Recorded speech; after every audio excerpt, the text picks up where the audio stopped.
How's it going, everyone? My name is True Underdog, and today I'll be ranking my favorite fighting games of 2019. Now keep in mind, I won't just be including games that came out during 2019, but also games that made major updates during this year as well. So for example, Street Fighter V is a very old game, but they had a bunch of DLC additions recently. Not just new characters, but also new moves for every single character on the roster. Pretty extreme additions. And this is also true for other fighting games like Tekken 7 and SoulCalibur 6, so they'll also be on this list as well. So with all that in mind, let's start working on this tier list. Now I know a lot of you might be thinking I'm gonna put MK11 at number 1. Let me just start off by saying that's not going to be the case. Don't get me wrong. I do appreciate everything Mortal Kombat 11 has done for my channel, but in my heart of hearts, I don't think it's my favorite fighting game to play. In terms of overall content, it has so much to offer you: a story mode, tons of offline modes, all the crazy towers, pretty decent roster, and honestly a pretty balanced roster too, with 3 different playable variations. It's got a lot to offer, but even so, don't assume I'm gonna put it at number 1 just because this channel is almost always about MK11. That's not gonna be the case. So you know what, let's just start off with Street Fighter V. I think Street Fighter V has become a very decent game. When it first came out, definitely not the best. It was kind of limping at the starting line, but it made a lot of updates, a lot of character balances, and all that good stuff.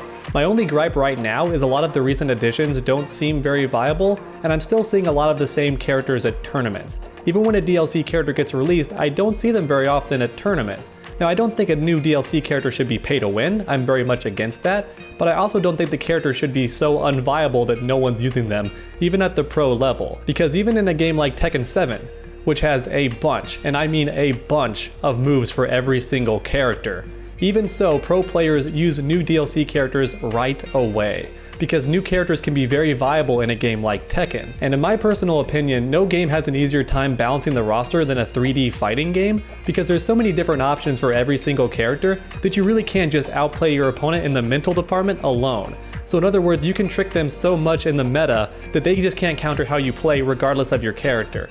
Now of course, some characters in this game are still very strong. Characters like Dragunov and recent characters like Leroy are very strong characters, so it's going to be a good idea to pick them up, but I'm just saying, even the worst characters in Tekken 7 can still win tournaments, which is pretty crazy, and we've seen that with characters like Panda. But anyways, that was a very long tangent. My point is, Street Fighter V is a much better game than it used to be.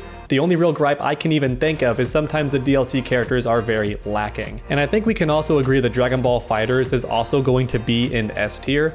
This game is still super duper popular. It's dying off a little bit because some characters have ruined the meta, though to be fair, that's by no means a new thing.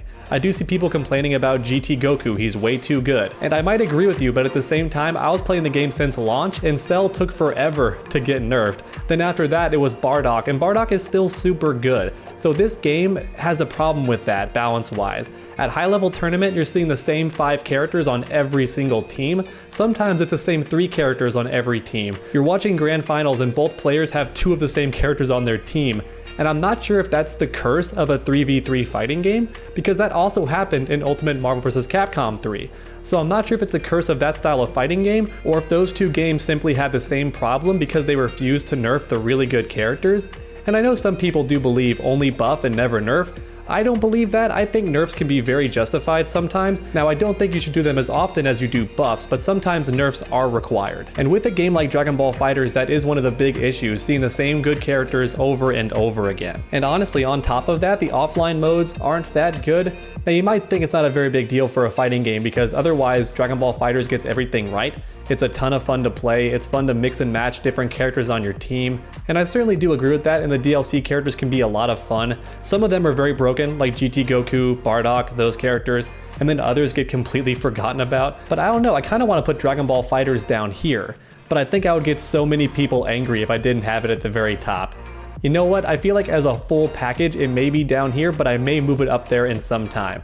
And by the way, I hope it goes without saying, but I'm not going to put half of these games on the list. Once again, it's only games that have received major updates during 2019 or games that came out during 2019. Everything else is ineligible for this tier list. In fact, in saying that, I'm pretty sure King of Fighters 14 should be not on the list at all, but I feel like somebody has to be in B tier. Dead or Alive 6. Oh my god, this game is so much fun to play, you guys.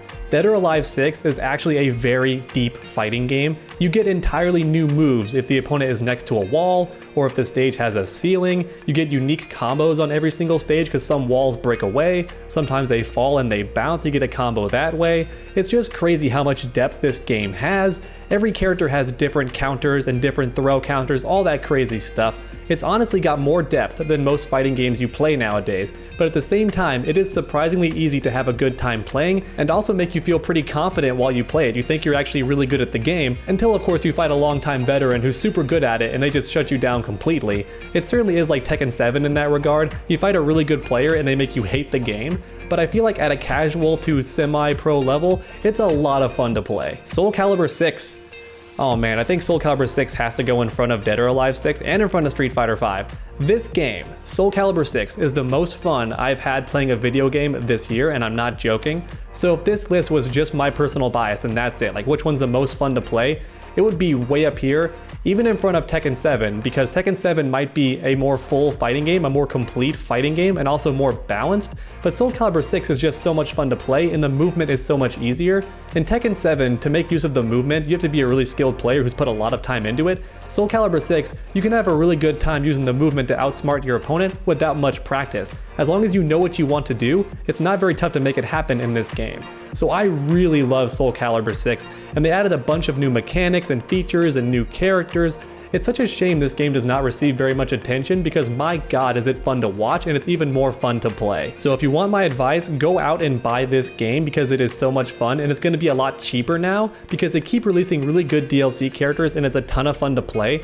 I've heard some friends say the netcode's not the best, but I haven't experienced any real problems with it. I have tons of fun playing this game online, and with friends, I don't think there's a more fun game to play if I'm being honest. And of course, we gotta talk about Blazblue Cross Tag Battle. This game had a lot of controversy with the DLC characters, and it also made a lot of characters more simple than they were in the games they came from, but it had a lot of universal mechanics and a lot of tag team mechanics that were very difficult for me to like memorize. It was a lot of fun though, had fun combos, had a fun way to cancel into combos, and the combo breaker actually had you come in and attack the opponent. I don't think it could actually kill them. I don't think the game allowed for that, but it did do damage, which was kind of crazy to think about. And I do believe this game is better than King of Fighters 14, which is why I have it to the left. The games that are the furthest left are the best in their respective tiers. So in the A tier so far, Dragon Ball FighterZ is winning, and in the B tier we have Blazblue Cross Tag Battle. I think this game did a good job looking stylistic too. The characters all fit in the pixel art style, but it looked very pretty.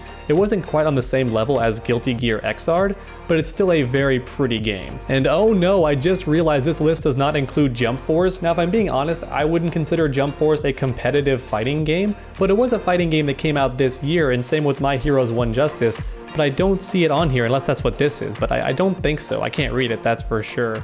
So I would put those on here. Maybe once the video is done and I've filled out everything, I'll Photoshop them in. Of course, we gotta put Samurai Shodown up here somewhere. I think Samurai Shodown would be like at the back of A tier or at the front of B tier. Nah, you know what? I think I'm gonna put it behind Blazblue because Samurai Shodown doesn't have a ton of characters in it, not a ton of content. It's a very unique way of playing, which is cool, but I don't enjoy it very much. Once again, it's not my personal tier list, but I'm just trying to say I think a lot of players feel that way. It's a very particular style of taste that you have to kind of be acclimated to. So if you don't already enjoy that type of fighting game, then you're not gonna like this game. You're gonna play pretty much everything else. So I guess it's time to bite the bullet and put Mortal Kombat 11 up here. I'm gonna put Mortal Kombat 11 right behind Tekken 7, and let's be real, Dragon Ball FighterZ should be in S tier also. Once again, Dragon Ball FighterZ does a lot of things right. It's got a very fun roster. The game is very unbalanced in a lot of ways, but it's still pretty fun to watch and pretty fun to play. The servers could be a bit better, but MK11 just brings way more content, like a ton of more content. The roster is a lot more balanced. If you're playing with friends or playing casually, it can be a lot more fun.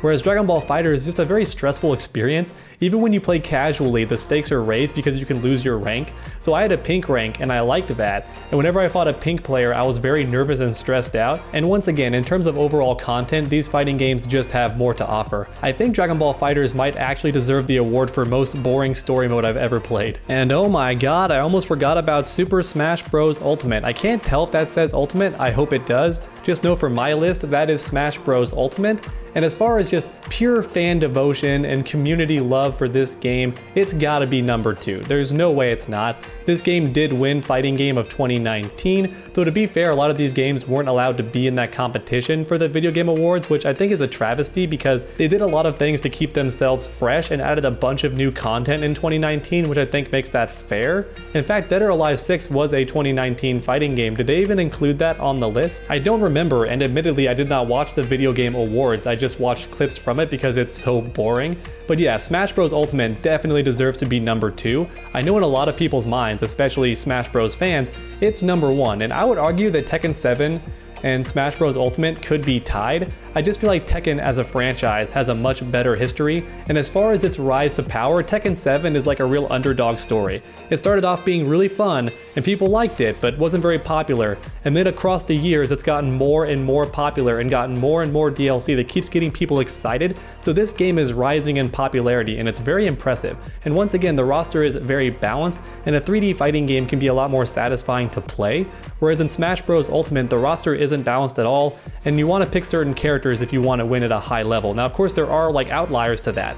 Some pro players do win with lower tier characters, but I feel like the game hasn't reached that balanced state because it's a bit more new, whereas Tekken 7, it feels like it's pretty darn balanced at this point. However, in terms of offline content, Super Smash Bros. Ultimate does have a lot more to offer than Tekken 7, but I don't know, I feel like Tekken 7's underdog story combined with how good it feels to play, combined with how balanced the roster is, I feel like as a fighting game, it achieves its goal a bit more completely, if that makes sense. I hope it does. And shockingly enough, I think that's it for this tier list. Once again, I'm going to try to add some games in Photoshop in post later on, like My Heroes 1 Justice and Jump Force. I'll Photoshop them in. But also King of Fighters 14 has to go. That game has nothing that came out recently in 2019, and I did find characters to be on the B tier, so that's good. I'm not gonna lie, I thought a lot more fighting games came out this year than actually did because we kept getting bombarded with more content, and a lot of times they come out on the same day, so I had to choose which ones I thought my community would want to see more, and that was very tough for me. But once again, there's just so much content to choose from, but overall, these games are the only ones that either came out in 2019 or at a major DLC update during 2019 to keep themselves fresh. And overall, I do like how this tier list turned out, but please let me know your personal tier list in the comment section down below. And then while you're down there, please leave a like if you enjoyed the video. It really does help my channel out a ton. And then why not keep that combo going by subscribing and ringing that bell? That way you never miss a future video. Make sure to come back next time, and as always, stay underdogs.